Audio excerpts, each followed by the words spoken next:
প্রেজেন্টেশনটা আসলে একটা সম্মানী একটা জব। সেই জায়গা থেকে আমি এই স্টার্টিংটা শুরু করি। উইন্ডো একাডেমিতে অ্যাডমিশন নেওয়ার বিষয়টি কি যৌক্তিক ছিল আপনার কাছে মনে হয়? ফার্স্টে আমার ফ্যাক মনে হচ্ছে, পরে আমি সরাসরি অফিসে আসি কথা বলি, কথা বলে সবার মতামত জানার চেষ্টা করি।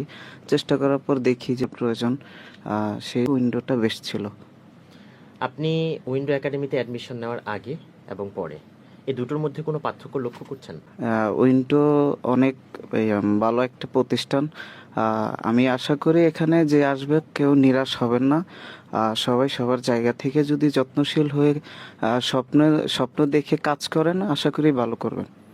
সংবাদ উপস্থাপনার ক্ষেত্রে সহযোগিতার জন্য সফল সংবাদ উপস্থাপক হওয়ার জন্য উইন্ডো একাডেমি কিভাবে সাপোর্ট করছে? যেমন উচ্চারণ বিষয়ে এখানে কোনো দিক নির্দেশনা পেয়েছেন কিনা, এখানে যারা মেন্টর আছে তারা কিভাবে আপনাকে সাপোর্ট করছে, টিচার আপনাকে কিভাবে সহযোগিতা করছে, বা সংবাদ উপস্থাপন অনুশীলনের জন্য কিভাবে সহযোগিতা করছে? উইন্ডো বিষয়টা হচ্ছে যে এটা একের ভিতরে সব। এখানে আসলে আপনি সব ধরনের ফ্যাসিলিটি পাবেন।